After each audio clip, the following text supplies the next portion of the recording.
KPSC effect JDSನಲ್ಲಿ ಒಡಕು. So KPC ಅನ್ನುವಂಥ ಒಂದು ಗಂಭೀರ ವಿಚಾರ JDSನಲ್ಲಿ ಭಿನ್ನಮತ ಸೃಷ್ಟಿಸಿದೆಯಾ ಇಂಥದ್ದೊಂದು ಪ್ರಶ್ನೆ ಆ ಪಕ್ಷದ ನಾಯಕರುಗಳಿಂದಲೇ ಗೊತ್ತಾಗ್ತಾ ಇದೆ. ಒಬ್ಬೊಬ್ಬರು ಒಂದೊಂದು ದಿಕ್ಕಿನಲ್ಲಿ ವೈಯಕ್ತಿಕ ನೆಲೆಯಲ್ಲಿ ಮಾತನಾಡ್ತಾ ಇದ್ದಾರೆ. ಹಾಗಾದರೆ JDS ನಾಯಕರು ವೈಯಕ್ತಿಕ ನೆಲೆಯಲ್ಲಿ ಮಾತ್ರ ಒಂದು ಇಶ್ಯೂನ ಕೈಗೆತ್ಕೊಂಡು ಹೋರಾಟ ಮಾಡ್ತಾರಾ? ಹಾಗಾದರೆ ಒಂದು ಪಕ್ಷಕ್ಕೆ ತನ್ನದೇ ಆದಂಥ ನಿಲುವು ಇಲ್ವಾ? ಅದು ವ್ಯಕ್ತಿ ಕೇಂದ್ರಿತ ಪಕ್ಷ ಆಗಿದೆಯಾ? ಸಣ್ಣ ಪಕ್ಷ ಆದರೂ ಕೂಡ ನೂರಾರು ನಾಯಕರು ನೂರಾರು ದಾರಿಯನ್ನು ತುಳಿತಾ ಇದ್ದರೆ ಅದೊಂದು ಡೆಮಾಕ್ರೆಟಿಕ್ ಆದಂಥ ಪಕ್ಷ ಆಗಿದೆ ಅನ್ನೋಂಥ ಪ್ರಶ್ನೆ. ಸೊ ಇಂಥದ್ದೊಂದು ಪ್ರಶ್ನೆ ಆದರೆ ಹಾಕ್ತಾ ಹೋದರೆ ಕುಮಾರಸ್ವಾಮಿ ಕೇಳ್ತಾರೆ, ಮಾಧ್ಯಮದವರೇನು ಸತ್ಯ ಹರಿಶ್ಚಂದ್ರರ? ಇದು ಸಾಮಾನ್ಯವಾಗಿ ಇವರು ಯಾವಾಗಲೂ ಕೂಡ ಇದನ್ನು ಮಾಡ್ತಾ ಬಂದಿರತಕ್ಕಂಥ ಒಂದು ರಾಜಕಾರಣದ ತಂತ್ರ. ಯಾರಾದರೂ ಪ್ರಶ್ನೆ ಮಾಡಿದ್ರೆ ಅವರ ಬಂಡವಾಳ ಬಯಲು ಮಾಡ್ತೀನಿ, ಅವರ ಸತ್ಯ ಹರಿಶ್ಚಂದ್ರ ಅನ್ನೋಂಥದ್ದು ಹೇಳ್ತೀನಿ, ಈ ರೀತಿ ಹೇಳ್ಕೊಳ್ತಾನೆ ರಾಜಕಾರಣ ಮಾಡುವಂಥದ್ದು ಇದು ಯಾವತ್ತೂ ಕೂಡ ಶೋಭೆ ತರುವಂಥದ್ದಲ್ಲ. ನಾನು ಚರ್ಚೆಯನ್ನು ಮಾಡ್ತೀನಿ ವಿಷಯದ ಬಗ್ಗೆ. ನಿಜಕ್ಕೂ ಕೂಡ KPSCಯಲ್ಲಿ ಆಗಿದ್ದ ಹಗರಣ ಏನು, ಯಾರಿಗೆ ಅನ್ಯಾಯ ಆಗುತ್ತೆ, ಯಾರಿಗೆ ನ್ಯಾಯ ಸಿಗಬೇಕು, ನಿಜಕ್ಕೂ ಕೂಡ ನೊಂದವರು ಯಾರು ಮತ್ತು ಇದರಲ್ಲಿ ಬೆಂದವರು ಯಾರು, ಸರ್ಕಾರ ಮಾಡಿದ್ದು ಸರಿನಾ ಅಥವಾ ಪ್ರತಿಭಟನೆ ಮಾಡ್ತಾ ಇರೋ ನ್ಯಾಯ ಸರಿನಾ, ಎಲ್ಲವೂ ಕೂಡ ಚರ್ಚೆ ಮಾಡ್ತೀನಿ. ಆದರೆ ಇವತ್ತು ನಡೆದಂಥ ರಾಜ್ಯದ ಪ್ರಮುಖ ವಿದ್ಯಮಾನಗಳ ಮೇಲೆ ಒಂದು ನೋಟ ನೋಡ್ಕೊಂಬರೋಣ. ಕುಡಿದ ಅಮಲಿನಲ್ಲಿ BSNL ಟವರ್ ಏರಿದ ಯುವಕ, ಅಕ್ರಮ ಮದ್ಯ ಮಾರಾಟ ನಿಲ್ಲಿಸುವಂತೆ ಸಂತೋಷ್ ಪ್ರತಿಭಟನೆ. ಮಂಡ್ಯದ ಮದ್ದೂರಿನಲ್ಲಿ ಘಟನೆ. ಟವರ್ನಿಂದ ಕೆಳಕ್ಕಿಳಿದ ಅಗ್ನಿಶಾಮಕ ದಳ. ಸ್ವಯಂ ಪ್ರೇರಿತರಾಗಿ 7 ಗ್ರಾಮಗಳ 35ಕ್ಕೂ ಹೆಚ್ಚು ಕೊಳವೆ ಬಾವಿ ಮುಚ್ಚಿದ ಜನತೆ. ಶಿವಮೊಗ್ಗದ ವಿಮಾನ ನಿಲ್ದಾಣದ ವ್ಯಾಪ್ತಿಯ ಗ್ರಾಮಸ್ಥರ ಮಾದರಿ ಕಾರ್ಯ. ರೋಮ್ ಮಾದರಿಯಲ್ಲಿ ತಯಾರಾಗುತ್ತಿದೆ ಮೈಸೂರಿನ ಫಿಲೋಮಿನಾ. 5 ಕೋಟಿ ವೆಚ್ಚದಲ್ಲಿ ಚರ್ಚ್ನ ಪುನರುಜ್ಜೀವನ. 14 ಅಡಿ ಎತ್ತರದ 2 ಸಂತರ ಪ್ರತಿಮೆ ನಿರ್ಮಾಣ. ಕಾಮದಾಸೆಗೆ ನಾದಿನಿಯನ್ನೇ ಬಳಸಿಕೊಂಡ ಪಾಪಿ ಭಾವ. ತುಂಬು ಗರ್ಭಿಣಿಯಾದ 14ರ ಬಾಲೆ. ಮೈಸೂರಿನ ಒಡನಾಡಿ ಸಂಸ್ಥೆಯಲ್ಲಿ ಬಾಲಕಿಗೆ ಆಸರೆ. ಕೈಕಾಲು ಮುರಿದವರಿಗೆ ವಿವಿಧ ರೀತಿಯ ಶಸ್ತ್ರಚಿಕಿತ್ಸೆ. ಉಲ್ಟಾ ನೇತು ಹಾಕಿದ್ರೆ ಆಗುತ್ತಂತೆ ಮೂಳೆ ಜೋಡಣೆ. ಬೀದರ್ನ ನಿಂಬೂರಿನಲ್ಲಿ ಕಮಾಲ್ ಮಾಡಿದ ತಾತಯ್ಯ ಚಿಕಿತ್ಸೆ. ಚಿಕ್ಕೋಡಿ ಸದಲಗ ರಾಜ್ಯಸಭಾ ಉಪಚುನಾವಣೆ. ಚೆಕ್ ಪೋಸ್ಟ್ನಲ್ಲಿ ವಶವಾಯಿತು 36 ಲಕ್ಷ ಬೆಲೆ ಬಾಳುವ ಸೀರೆ. ನಿಪ್ಪಾಣಿ ಗ್ರಾಮೀಣ ಠಾಣೆಯಲ್ಲಿ ಪ್ರಕರಣ. ರಂಗೇರುತ್ತಿದೆ ಬಳ್ಳಾರಿ ಗ್ರಾಮೀಣ ಉಪಚುನಾವಣಾ ಕಣ. ಗಣಿನಾಡಿಗೆ ನಾಳೆ ಸಿಎಂ ಆಗಮನ. ಬಿಜೆಪಿ ಅಭ್ಯರ್ಥಿ ಓಹಲೇಶ್ವರ್ ಪರ ಶ್ರೀರಾಮುಲು ಪ್ರಚಾರ. KPSC ನೇಮಕಾತಿ ರದ್ದು ವಿಚಾರ. ಸರ್ಕಾರದ ತೀರ್ಮಾನ ಸರಿಯಾಗಿದೆ, ಚಿಕ್ಕಬಳ್ಳಾಪುರದಲ್ಲಿ ಸಂಸದ ಮೊಯ್ಲಿ ಹೇಳಿಕೆ.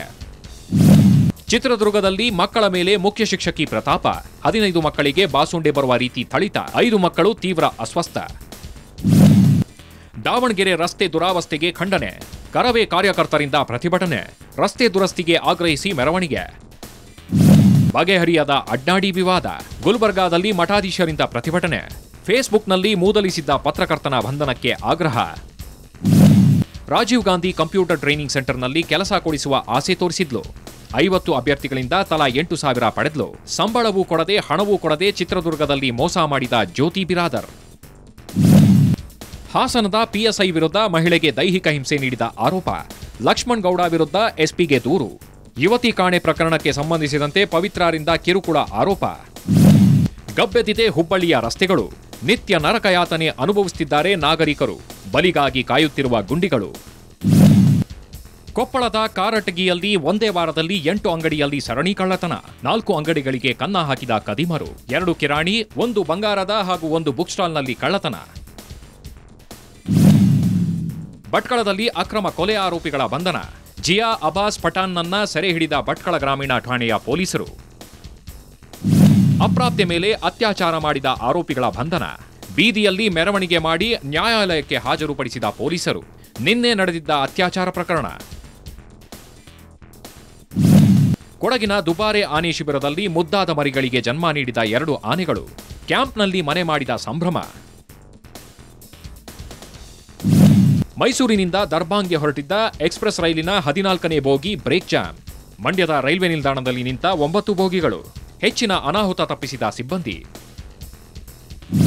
ಬೆಂಗಳೂರು ವಿಬ್ಗಯಾರ್ ಶಾಲೆಯ ವಿದ್ಯಾರ್ಥಿನಿ ಮೇಲೆ ಅತ್ಯಾಚಾರ ಪ್ರಕರಣ. ಮಂಗಳೂರಿನ ಶಾಲೆಯಲ್ಲಿ CCTV ಅಳವಡಿಕೆ. ಮುಂಜಾಗ್ರತಾ ಕ್ರಮವಾಗಿ ಕಟ್ಟುನಿಟ್ಟಿನ ಕ್ರಮ. ಶಿವಮೊಗ್ಗದ ರಾಷ್ಟ್ರೀಯ ಶಿಕ್ಷಣ ಸಮಿತಿಯ ಆವರಣದಲ್ಲಿ ಶ್ರೀಗಂಧ ಮರದ ಕಳ್ಳತನ. ಅರಣ್ಯ ಇಲಾಖೆಯಿಂದ ಪ್ರಕರಣ ದಾಖಲು. KPSC ಕರ್ಮಕಾಂಡದ ನಂತರ ಸರ್ಕಾರ ನೇಮಕಾತಿ ಆದೇಶವನ್ನು ರದ್ದುಗೊಳಿಸಿದೆ. 362 ಜನರ ಏನು ಗೆಜೆಟೆಡ್ ಪ್ರೊಫೆಷನರ್ ಹುದ್ದೆಗಳ ನೇಮಕಾತಿಯಾಗಿತ್ತು ಅದನ್ನು ರದ್ದು ಮಾಡುವ ಮೂಲಕ ಸರ್ಕಾರ ಒಂದು ಐತಿಹಾಸಿಕ ನಿರ್ಣಯವನ್ನು ಕೈಗೊಂಡಿದೆ ಅಂತ ಹೇಳ್ತಾನೆ. ಮತ್ತೊಂದು ಕಡೆ ನಂದವರಿಗೆ ಹೊಟ್ಟೆ ಮೇಲೆ ಕಲ್ಲು ಹಾಕಿದೆ ಅನ್ನೋ ವಾದ ಕೂಡ ಈಗಾಗಲೇ ನಡೀತಾ ಇದೆ, ದೊಡ್ಡ ಹೋರಾಟ ಕೂಡ ನಡೀತಾ ಇದೆ. ಹಾಗಾದರೆ ಈ ವಿಷಯದಲ್ಲಿ ಏನು ಆಗಬೇಕಾಗಿತ್ತು ಅನ್ನುವಂಥದ್ದು ಕೂಡ ಒಂದು ದೊಡ್ಡ ಪ್ರಶ್ನೆ. ನಾನು ಚರ್ಚೆಯನ್ನು ಮಾಡ್ತೀನಿ. ಇದು ರಾಜಕೀಯಕರಣ ಆಗ್ತಾ ಇದೆಯಾ? ಸೊ ಈ ವಿಚಾರದಲ್ಲೂ ಕೂಡ JDS ನಾಯಕ ಮಾಜಿ ಮುಖ್ಯಮಂತ್ರಿ ಕುಮಾರಸ್ವಾಮಿ ನೇತೃತ್ವ ವಹಿಸಿದ್ರು ಕೂಡ ಪಕ್ಷ ಒಂದು ಸಂಘಟನೆಯಾಗಿ ಸಾಮೂಹಿಕವಾಗಿ ವೇದಿಕೆಯಲ್ಲಿ ಚರ್ಚೆ ಮಾಡಿ ಕೈಗೊಂಡಂಥ ಹೋರಾಟವ ಎಲ್ಲ ಪ್ರಶ್ನೆಗಳಿದ್ದಾವೆ. ಹಾಗಾದರೆ JDSನಲ್ಲಿ ಒಬ್ಬೊಬ್ಬ ನಾಯಕರು ಒಂದೊಂದು ನಿಲುವನ್ನು ತಾಳಿದ್ದಾರೆ. ಈ ವಿಷಯದ ಬಗ್ಗೆ ಚರ್ಚೆ ಮಾಡ್ತೀನಿ. ಮತ್ತೊಂದು ಕಡೆ CM ಕೂಡ ಇದರಲ್ಲಿ ಯಾವುದೇ ರೀತಿಯ ಬದಲಾವಣೆ ಇಲ್ಲ, ನಾನು ಇದನ್ನು ಯಾವ ಕಾರಣಕ್ಕೂ ರದ್ದು ಮಾಡಿರೋದನ್ನು ವಾಪಸ್ ಪಡೆಯಲ್ಲ ಅನ್ನೋ ಮಾತನ್ನು ಹೇಳಿದ್ದಾರೆ. ನಾನು ಈ ವಿಷಯದ ಬಗ್ಗೆ ಚರ್ಚೆ ಮಾಡೋ ಜೊತೆಗೆ ಹಿರಿಯ ಕಾಂಗ್ರೆಸ್ ನಾಯಕರು ಮತ್ತು ವಿಧಾನ ಪರಿಷತ್ನ ಸದಸ್ಯರಂತ VS ಉಗ್ರಪ್ಪ ಕಾರ್ಯಕ್ರಮಕ್ಕೆ ಸ್ವಾಗತ. ಹಾಗೆಯೇ ಹಿಂದುಳಿದ ವರ್ಗಗಳ ಜಾಗೃತಿಯ ಸಮಿತಿ ರಾಜ್ಯಾಧ್ಯಕ್ಷರು, ಜೊತೆಗೆ 98-99 ನಡೆದಂಥ ಅಕ್ರಮಗಳ ಏನು ಒಂದು ವಿಷಯ ಇದೆ ಅದರ ವಿರುದ್ಧನೂ ಕೂಡ ಹೋರಾಟ ಮಾಡ್ಕೊಂಡು ಬಂದಂಥವರು ಶಿವರಾಮ್ ಇದ್ದಾರೆ. ಶಿವರಾಮ್ ಕಾರ್ಯಕ್ರಮ ಸ್ವಾಗತ. ಹಾಗೆಯೇ ಆಮ್ ಆದ್ಮಿ ಪಕ್ಷದ ನಾಯಕರು, ಯಾವ KPSC ಕರ್ಮಕಾಂಡದ ಒಂದು ಕೇಂದ್ರ ಆಗಿದೆ. ಸೊ 2011 ನಡೆದಂಥ ಪರೀಕ್ಷೆಯಲ್ಲಿ ಅಕ್ರಮಗಳ ಒಂದು ದೊಡ್ಡ ಏನು ಭಂಡಾರವಿದೆ, ಅದನ್ನು ರದ್ದು ಮಾಡಬೇಕು ನೇಮಕಾತಿಯನ್ನು ಅಂತ ಹೇಳಿ ಹೋರಾಟ ಮಾಡಿದಂಥವರು ರವಿಕೃಷ್ಣ ರೆಡ್ಡಿ. ರವಿಕೃಷ್ಣ ನಮ್ಮ ಜೊತೆ ನಿಮಗೂ ಕೂಡ ಕಾರ್ಯಕ್ರಮ ಸ್ವಾಗತ. ಸೊ ನಾನು ಚರ್ಚೆಯನ್ನು ಮಾಡ್ತೀನಿ. ಇವತ್ತು ಅನೇಕ ವಿದ್ಯಮಾನಗಳಾಗಿದ್ದಾವೆ. ಒಂದು ಕಡೆ JDSನ ವಿಧಾನಸಭೆಯ ಶಾಸಕಾಂಗ ಉಪನಾಯಕ ದತ್ತ ಈ ಒಂದು ತೀರ್ಮಾನವನ್ನು ಸ್ವಾಗತ ಮಾಡಿದ್ದಾರೆ. ಅಷ್ಟೇ ಅಲ್ಲ, ಸೊ ಇದರ ಸಾಧಕ ಬಾಧಕಗಳ ಬಗ್ಗೆ ನಾನು ಅಧ್ಯಯನ ಮಾಡ್ತೀನಿ ಅನ್ನೋ ಮಾತನ್ನು ಹೇಳಿದರೆ. ನಿನ್ನೆ JDSನ ಹಿರಿಯ ನಾಯಕ MC ನಾಣಯ್ಯ ಕೂಡ ಕುಮಾರಸ್ವಾಮಿಯವರ ಹೋರಾಟ ವೈಯಕ್ತಿಕ ಹೋರಾಟ, ಪಕ್ಷದ ವೇದಿಕೆಯಲ್ಲಿ ಚರ್ಚೆ ಆಗಿಲ್ಲ, ಒಂದು ವೇಳೆ ಚರ್ಚೆ ಆದರೆ ನನ್ನ ನಿಲುವನ್ನು ಹೇಳ್ತೀನಿ ಅಂತ ಮಾತನ್ನು ಹೇಳಿದ್ದಾರೆ. ಸೊ ಇದ್ರ ಜೊತೆಗೆ ಇವತ್ತು ಕುಮಾರಸ್ವಾಮಿ ಕೂಡ ಫ್ರೀಡಂ ಪಾರ್ಕಲ್ಲಿ ಏನು 362 ಜನ ಅಭ್ಯರ್ಥಿಗಳು ಧರಣಿಯನ್ನು ಕುಳಿತಿದ್ದಾರೆ, ನಮಗೆ ಅನ್ಯಾಯ ಆಗಿದೆ, ನಾವು ಪ್ರಾಮಾಣಿಕರು ಅನ್ನುವಂಥ ಏನು ವಾದ ಇಟ್ಕೊಂಡು ಸರ್ಕಾರದ ಮುಂದೆ ಅಹವಾಲನ್ನು ಇಟ್ಕೊಂಡು ಹೋರಾಟ ಮಾಡ್ತಾ ಇದ್ದಾರೆ. ಅಲ್ಲಿ ಕುಮಾರಸ್ವಾಮಿ ಮಾತಾಡಿದ್ದಾರೆ. ಸ್ವತಃ ಅವರ ಪಕ್ಷದ ನಾಯಕರ ವಿರುದ್ಧವೇ ಅಸಮಾಧಾನ ಹೊರಹಾಕಿದ್ದಾರೆ, ಮಾಧ್ಯಮಗಳ ವಿರುದ್ಧ ಕಿಡಿಕಾರಿದ್ದಾರೆ. ಸೊ ಕುಮಾರಸ್ವಾಮಿ ಏನು ಹೇಳಿದ್ದಾರೆ ಬನ್ನಿ ನೋಡೋಣ. ನಾವು ಎಷ್ಟು ತಲೆ ಚರ್ಚಿಸಬೇಕು, ನಮ್ಮ ಮಾಧ್ಯಮದ ಸ್ನೇಹಿತರಿಗೆ ಹೇಳ್ತೀನಿ, ಅದೇನೋ ನಮ್ಮ ದತ್ತ ಅಲ್ಲೆಲ್ಲೋ ಹೇಳಿಕೆ ಕೊಟ್ಟ ಅಂತ ಹೇಳಿ JDSನಲ್ಲಿ ಹೊಡಕು. ನಾನು ಮೊನ್ನೆನೇ ಹೇಳಿದ್ದೀನಿ, ಈ ಒಂದು ಧ್ವನಿ ನಾನು ಎತ್ತಿರೋದು JDS ಪರವಾಗಲ್ಲ. ಯಾವ ನೊಂದಿರ್ತಕ್ಕಂಥ ವಿದ್ಯಾರ್ಥಿಗಳಿದ್ದಾರೆ, ಅನ್ಯಾಯಕ್ಕೆ ಒಳಗಾಗಿದ್ದಾರೆ, ಅವರ ಪರವಾಗಿ ನಾನು ಧ್ವನಿ ಎತ್ತಿದ್ದೇನೆ. ಈ ರಾಜ್ಯದ ಒಬ್ಬ ಪ್ರಜೆಯಾಗಿ, ಮಾಜಿ ಮುಖ್ಯಮಂತ್ರಿ ಆಗಲ್ಲ, ಈ ನಾಡಿನ ಒಬ್ಬ ಸಾಮಾನ್ಯ ಪ್ರಜೆಯಾಗಿ ಯಾವ ಅನ್ಯಾಯಕ್ಕೆ ಒಳಗಾಗಿರ್ತಕ್ಕಂಥ ಇವತ್ತು ಹೋರಾಟ ಮಾಡ್ತಾ ಇರ್ತಕ್ಕಂಥವರಿದ್ದಾರೆ, ನ್ಯಾಯ ಕೊಡಿ ಅಂತ ಹೇಳಿ ಆ ನ್ಯಾಯದ ತಕ್ಕಡಿಯನ್ನ ಎತ್ತಿ ಸಿದ್ದರಾಮಯ್ಯನವರು ಅಂತಕ್ಕಂಥ ಸಂದೇಶವನ್ನ ಕೊಡ್ಲಿಕ್ಕೆ ನಾನಿಲ್ಲಿದ್ದೇನೆ ಹೊರತು JDS ಪಕ್ಷದ ವತಿಯಿಂದ ಇದನ್ನ ರಾಜಕೀಯವಾಗಿ JDS ಪಕ್ಷ ದುರ್ಬಳಕೆ ಮಾಡಬೇಕು ಅಂತ ಇಲ್ಲಿ ಬಂದಿಲ್ಲ. ನಾನು ಗಮನಿಸಿದ್ದೇನೆ, ಪಾಪ ನಾಡಿನ ಬಗ್ಗೆ ಹೇಳಿದ್ರಿ, ನಾಡಿನ ಬಗ್ಗೆ ಬಹುಶಃ ಟಿವಿಲಿ ನೋಡಿದೆ, ನಾಡಿನ ಕೂತಿ ಚೇರ್ನ ನೋಡಿದೆ.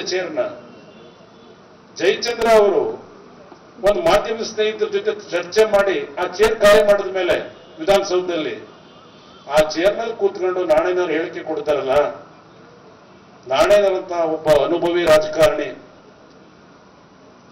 ಆತ್ಮಮುಟ್ಟಿ ಹೇಳ್ತಾರ. ಯಾವ ಚೇರ್ ಮೇಲೆ ಕೂತ್ಕೊಂಡು ನೀವು ಹೇಳಿಕೆ ಕೊಟ್ಟಿದ್ರಿ, ನೀವೆಲ್ಲರೂ ನಿಮ್ಮ ಮನೆಯಲ್ಲೋ ಇಲ್ಲ ಬೀದಿನಲ್ಲಿ ಹೇಳಿಕೆ ಕೊಟ್ಟಿದ್ರೆ ನಿಮ್ಮನ್ನು ಮೆಚ್ಕೋತಿದ್ದೆ ನಾನು.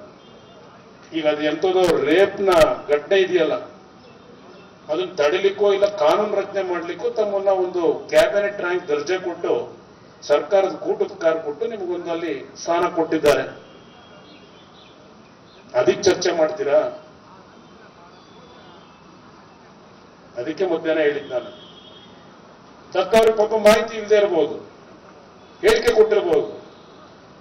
ನಾನು ಅವ್ರ ಜೊತೆನೂ ಚರ್ಚೆ ಮಾಡ್ತೀನಿ ಅಂತ ಹೇಳಿರೋದು. ಕುಮಾರಸ್ವಾಮಿ ಏಕಾಂಗಿಯಾಗಿ ಚಕ್ರಾಧಿಪತ್ಯ JDS ಪಕ್ಷದಲ್ಲಿ ನಮ್ಮಲ್ಲಿ ಯಾವ ಒಡಕಿಲ್ಲ. ಕೆಲವರಿಗೆ ಮಾಹಿತಿಗಳ ಕೊರತೆಯಿಂದ ನಿಮ್ಮಗಳ ಒಂದು ಒತ್ತಾಯಕ್ಕೆ ಹೇಳಿಕೆ ಕೊಟ್ಟಿರಬಹುದು. ಅವ್ರು ಎಲ್ಲರೂ ನಮ್ಮ ಜೊತೆ ಧ್ವನಿಯಾಗೆ ಒಗ್ಗಟ್ಟಾಗೆ ಹೋರಾಟ ಮಾಡ್ತಕ್ಕಂಥದ್ದಕ್ಕೆ ಮನವೊಲಿಸ್ತಕ್ಕಂಥ ಶಕ್ತಿ ಇನ್ನು ಉಳಿಸ್ಕೊಂಡಿದ್ದೆ ನಾನು. ಮಾಧ್ಯಮದ ಸ್ನೇಹಿತರುಗಳು ನಮ್ಮಲ್ಲಿ ಒಡಕುಂಟು ಮಾಡಬೇಡಿ, ಇದರಿಂದ ನಿಮಗೇನು ಪ್ರಯೋಜನ ಆಗೋದಿಲ್ಲ. ನಾನು ಬೆಳಗ್ಗೆ ಹೇಳಿದೆ, ಟೈಮ್ಸ್ ಆಫ್ ಇಂಡಿಯಾ ಪತ್ರಿಕೆಯಲ್ಲಿ ಬರೆದಿರೋ ಸುದ್ದಿ ಹೇಳಿದೆ. ಆ ಮಾಲೀಕರಿಗೆ ಹೇಳ್ತೀನಿ, ಆ ಎಡಿಟರ್ಗೆ ಹೇಳ್ತೀನಿ, ನೀವು ಈ ವರದಿಗಳನ್ನ ಮಾಡ್ತಾ ಇದ್ದೀರಲ್ಲ, ಯಾವ ಮಾಹಿತಿ ಇಟ್ಕೊಂಡು ಮಾಡ್ತಾ ಇದ್ದೀರಿ ನೀವೆಲ್ಲ ಹರಿಶ್ಚಂದ್ರಗಳ ಮಾಧ್ಯಮಗಳನ್ನು ಬೈಬೇಡಿ ಅಂತ ಹೇಳ್ತಾರೆ ನಮ್ಮ ಸ್ನೇಹಿತರುಗಳು. ನನ್ನಲ್ಲಿ ದುಡಿಮೆಯ ಶಕ್ತಿ ಇದ್ರೆ, ನನ್ನಲ್ಲಿ ನೈತಿಕತೆ ಇದ್ರೆ ಈ ನಾಡಿನ 6 ಕೋಟಿ ಜನತೆ ನಿರ್ಧಾರ ಮಾಡ್ತಾರೆ. ನಾನು ಮಾಧ್ಯಮಗಳ ಮೇಲೆ ಅವರಿಂದ ಬದುಕಬೇಕಾಗಿಲ್ಲ ಅನ್ನೋದನ್ನು ನೇರವಾಗಿ ಹೇಳಲಿಕ್ಕೆ ಬಯಸ್ತೇನೆ. ರಾಜಕೀಯದಲ್ಲಿ ನಾನು ಏನ್ ಸಾಧನೆ ಮಾಡಬೇಕಾಗಿತ್ತು ಆಗಲೇ ಮಾಡಿಬಿಟ್ಟಿದ್ದೇನೆ. ಎಸ್, ಉಗ್ರಪ್ಪನವರೇ, KPSCಯ ಕರ್ಮಕಾಂಡ ಅನೇಕ ದಿನಗಳಿಂದ ಹೋರಾಟ ನಡೀತಾ ಇತ್ತು. ಅದ್ರ ಬಗ್ಗೆ ತನಿಖೆ ಆಯಿತು, ಆದೇಶ ಆಯಿತು, ಇವತ್ತು ವರದಿ ಬಂದಿದೆ, ಎಲ್ಲ ಆಗಿದೆ. ಕುಮಾರಸ್ವಾಮಿ ಅವರು ನಾಯಕತ್ವ ವಹಿಸಿದ್ದಾರೆ. 362 ಜನಕ್ಕೆ ಅನ್ಯಾಯ ಆಗಿದೆ, ಪ್ರಾಮಾಣಿಕರು ಅಂತೇಳಿ. ಅದ್ರ ಜೊತೆಗೆ ಅವರ ಪಕ್ಷದಲ್ಲೇ ಒಂದಷ್ಟು ಅಭಿಪ್ರಾಯಗಳು ಭಿನ್ನವಾಗಿದ್ದಾವೆ. ಭಿನ್ನ ಅಭಿಪ್ರಾಯ ಅಂತಂದ್ರೆ ಅದೊಂದು ರೀತಿ ನಮ್ಮ ಭಾಷೆಯಲ್ಲಿ ಭಿನ್ನ ಮತ ಅಂತ ಹೇಳ್ತೀವಿ, ಅಥವಾ ನೀವು ಹೇಳ್ಬೋದು ಅಭಿಪ್ರಾಯ ಭೇದ ಅಂತ ಹೇಳ್ಬೋದು. ಸೊ ಎಲ್ಲವೂ ಒಂದೇ. ಹಾಗಂದ ತಕ್ಷಣವೇ ಈ ರೀತಿ ಯಾರೂ ಅದನ್ನು ಮಾತಾಡಲೇಬಾರದು, ಯಾರೂ ಪ್ರಶ್ನೆ ಮಾಡಬಾರ್ದು. ಉಗ್ರಪ್ಪ ಪ್ರಶ್ನೆ ಮಾಡಬಾರ್ದು, ರವಿಕೃಷ್ಣ ರೆಡ್ಡಿ ಪ್ರಶ್ನೆ ಮಾಡಬಾರ್ದು. ನಾಣಯ್ಯ ಅವ್ರ ಪಕ್ಷದ ಹಿರಿಯ ನಾಯಕರು, ಮೊನ್ನೆವರೆಗೂ ಶಾಸಕಾಂಗ ನಾಯಕರಾದಂಥವರು, ಅವ್ರು ಯಾವ ಚೇರಲ್ಲಿ ಕೂತಿದ್ದಾರೆ. ಹಾಗಾದರೆ ಅವ್ರ ಪಕ್ಷ ಈ ಹೋರಾಟದಲ್ಲಿ ಒಂದಾಗಿಲ್ವಾ? ಸೊ ಆಗಿಲ್ಲ ಅಂತ ನಮ್ಗೆ ಅನಿಸುತ್ತಪ್ಪ. ಬಹುಶಃ ಕುಮಾರಸ್ವಾಮಿಯವರ ಮಾತುಗಳನ್ನು ಕೇಳಿದ್ರೆ ನನಗೆ ಅನಿಸುತ್ತೆ, ಬಹುಶಃ ಇಡೀ ಹಗರಣದ ಮಾಹಿತಿಗಳ ಕೊರತೆ ಬೇರೆಯವರಿಗಿಂತ ಹೆಚ್ಚು ಅವರಿಗೆ ಇದೆ ಅಂತ ನನಗನ್ಸುತ್ತೆ.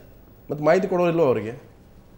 ಬಹುಶಃ ಅವರ ಮಾಹಿತಿ ತೆಗೆದುಕೊಳ್ತಕ್ಕಂಥದಕ್ಕೆ ಪ್ರಯತ್ನ ನಡೆಸಿದ್ದಾರೋ ಇಲ್ವೋ ನನಗೆ ಗೊತ್ತಿಲ್ಲ. ಮಾನ್ಯ ಕುಮಾರಸ್ವಾಮಿ ಅವರನ್ನು ಕೇಳಲಿಕ್ಕೆ ಬಯಸ್ತೇನೆ. ಕುಮಾರಸ್ವಾಮಿ ಅವರೇ, 1998-99 ಯಾವ ಈ ಪ್ರೋಸೆಸ್ ಇತ್ತು, KPSC ಸೆಲೆಕ್ಷನ್ಸ್ ವಿಚಾರವಾಗಿ ಅಲ್ಲೂ ಸಹ ಸಾಕಷ್ಟು ಗೊಂದಲಗಳು, ಕೋರ್ಟ್ ಮೆಟ್ಲು, ರಿಪೋರ್ಟ್ಗಳು ಇದ್ದಾವೆ. ಯಾಕೆ ಅದರ ಬಗ್ಗೆ ನಿಮಗೇನು ಅನಿಸ್ಲಿಲ್ವಾ? ಅದರ ಬಗ್ಗೆ ಯಾಕೆ ನೀವು ಧ್ವನಿ ಎತ್ತಲಿಲ್ವಾ? ನಿಜಕ್ಕೂ ಸಹ ನಿಮಗೆ ಕಾಳಜಿ ಇದ್ದರೆ ಆಗಲೂ ಹೋರಾಟ ಮಾಡ್ಬೋದಿತ್ತು. ಇವತ್ತಿಗೂ ಕೋರ್ಟಲ್ಲಿದೆ, ಅದರ ಬಗ್ಗೆ ಮಾತನಾಡೋದಕ್ಕೆ ಸಿದ್ಧನಿಲ್ಲ. ಇದು ಒಂದು. ಯಾರು ಆ ಎಲ್ಲ ಕರ್ಮಕಾಂಡಗಳಿಗೆ ಒಂದು ರೀತಿ ಕಾರಣೀಭೂತರಾಗಿದ್ದಾರೋ ಅವರು ಜೈಲಿಗೆ ಹೋದಾಗ ಇವರೇ ಜೈಲಿಗೆ ಹೋಗಿ ಅವ್ರನ್ನ ಭೇಟಿ ಮಾಡಿ ಬರ್ತಾರೆ. ಸೌಜನ್ಯಪ್ಪ, ಹ್ಯುಮ್ಯಾನಿಟಿ ನೋಡಿ, ಸೌಜನ್ಯ ಅದನ್ನು ಯಾರೂ ಸಹ ಇಲ್ಲ ಅಂತ ಹೇಳೋದಿಲ್ಲ. ಆದರೆ ಸಮಾಜವನ್ನು ದಾರಿ ತಪ್ಪಿಸ್ತಕ್ಕಂಥ, ವ್ಯವಸ್ಥೆಯನ್ನು ಬುಡಮೇಲು ಮಾಡ್ತಕ್ಕಂಥದಕ್ಕೆ ಕಾರಣೀಭೂತರಾಗಿರ್ತಕ್ಕಂಥವ್ರಿಗೆ ನೀವು ಜೈಲಿಗೆ ಹೋಗಿ ನಾವಿದ್ದೇವೆ, ಡೋಂಟ್ ವರಿ ಅನ್ನೋಂಥ ರೀತಿಯಲ್ಲಿ ಮಾಡಿದ್ರೆ ಏನು ಮೆಸೇಜ್ ಹೋಗುತ್ತೆ ಸಮಾಜಕ್ಕೆ? ಬಹುಶಃ ಯಾವುದೇ ಒಂದು ರಾಜ್ಯಕ್ಕಾಗಲಿ ಅಥವಾ ಒಂದು ಸಮಾಜಕ್ಕಾಗಲಿ 2 ದೊಡ್ಡ ಪಿಡುಗುಗಳು, ಒಂದು ಭ್ರಷ್ಟಾಚಾರ, ಇನ್ನೊಂದು ಜಾತಿವಾದ. ಬಹುಶಃ ಈ 2 ವಿಚಾರಗಳಿಗೂ ಸಹ ಒಂದು ರೀತಿ KPSC ಇವತ್ತು ಮೂಲ ಆಗ್ತಾ ಇದೆ, ಅಂತರ ಸಂಬಂಧ ಕಲ್ಪಿಸಿದೆ. ಸೊ ಅಲ್ಲಿ ಇವೆರಡರ ಮೂಲೋತ್ಪಾಟನ ಮಾಡ್ತಕ್ಕಂಥದಕ್ಕೆ ಪ್ರಯತ್ನ ಮಾಡಿದೆ. ನಿಮಗೆ ನಾನು ಕೇಳಲಿಕ್ಕೆ ಬಯಸ್ತೇನೆ, ಇವತ್ತು ಯಾರು ಇವರ ಸೋಕಾಲ್ಡ್ ಸೆಲೆಕ್ಟೆಡ್ ಕ್ಯಾಂಡಿಡೇಟ್ಸ್ ಪರವಾಗಿ ಮಾತನಾಡ್ತಾ ಇದ್ದಾರಲ್ಲ, ಇದು ಯಾವಾಗಲಿಂದ ಪ್ರಾರಂಭ ಆಯಿತು? 2013 ಮೇಯಲ್ಲಿ ಇಂಟರ್ವ್ಯೂ ಶುರುವಾದ ಮೇಲೆ ಒಂದು ಚಾನಲ್ನವರು ಸ್ಟಿಂಗ್ ಆಪರೇಷನ್ ಮಾಡಿ ಅಲ್ಲಿ ಭ್ರಷ್ಟಾಚಾರ ನಡೀತಾ ಇದೆ ಅಂಥೇಳಿ ಜನರ ಮುಂದೆ ಇಟ್ಟರು. ಅದಾದ ಮೇಲೆ ಸದನದಲ್ಲಿ ಯಾರೋ ಒಬ್ಬ ಅಭ್ಯರ್ಥಿ ನೆಕ್ಸ್ಟ್ ಬರ್ತೀನಿ ವಿಷಯ. ನನ್ನ ಆರಂಭದ ಪ್ರಶ್ನೆ ಏನಂದ್ರೆ, ಅವರ ಪಕ್ಷದಲ್ಲಿ ಇದು ಒಂದು ಪಕ್ಷ ಸಂಘಟನೆಯಾಗಿ ಚರ್ಚೆ ಮಾಡಿಲ್ಲ ಅಂತ ಅವರ ನಾಯಕರು, ಒಬ್ಬರು ದತ್ತ, ಇನ್ನೊಬ್ಬರು ನಾಣಯ್ಯ, ಒಬ್ಬರು ಅಬ್ದುಲ್ ಹೇಳಿದ್ದಾರೆ, ಅದು ವ್ಯಕ್ತಿಗತ ನಿರ್ಧಾರ. ಅದಕ್ಕೆ ನಾನು ಅಲ್ಲೇ ಬರ್ತಾ ಇದ್ದೀನಿ.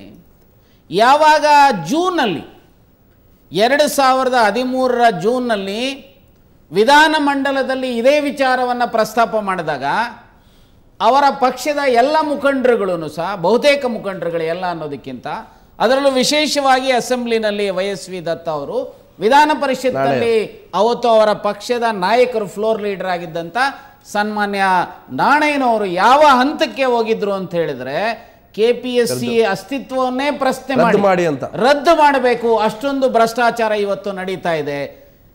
ಅಧಿಕಾರಿಗಳನ್ನು ಆಯ್ಕೆ ಮಾಡ್ತಕ್ಕಂಥ ಆ ಪ್ರಕ್ರಿಯೆಯಲ್ಲೇ ಭ್ರಷ್ಟಾಚಾರ ಮತ್ತು ಜಾತಿವಾದ ನುಸುಳ್ತಾ ಇರುವಂತದ್ರಿಂದ ಯಾವ ಒಳ್ಳೆಯ ಆಡಳಿತವನ್ನು ನೀಡಲಿಕ್ಕೆ ಸಾಧ್ಯತೆ ಇದೆ ಅಂತ ಹೇಳಿ ಅವತ್ತು ಅವರ ಪಕ್ಷ ಅಧಿಕೃತವಾಗಿ ವಿಧಾನಮಂಡಲದಲ್ಲಿ ಈ ಸ್ಟ್ಯಾಂಡ್ ಅನ್ನು ತೆಗೆದುಕೊಂಡಿದ್ರು. ಈಗ ಯಾವ ಸ್ಟ್ಯಾಂಡ್? JDS ಅಂತ ನನ್ನ ಪ್ರಶ್ನೆ. ಈಗ ಅವರಿಗೆ ಏನಾಗಿದೆ, ಈಗಾಗಲೇ ನಾಣಯ್ಯನವರು ಮತ್ತು ಇನ್ನಿತರರು ಹೇಳಿದ್ದಾರೆ, ನಮ್ಮ ಪಕ್ಷದಲ್ಲಿ ಇದರ ಬಗ್ಗೆ ಚರ್ಚೆ ಆಗಿಲ್ಲ, ಇದರ ಬಗ್ಗೆ ನಮ್ಮ ಪಕ್ಷದ ಸ್ಟ್ಯಾಂಡ್ ಅಲ್ಲ ಇದು.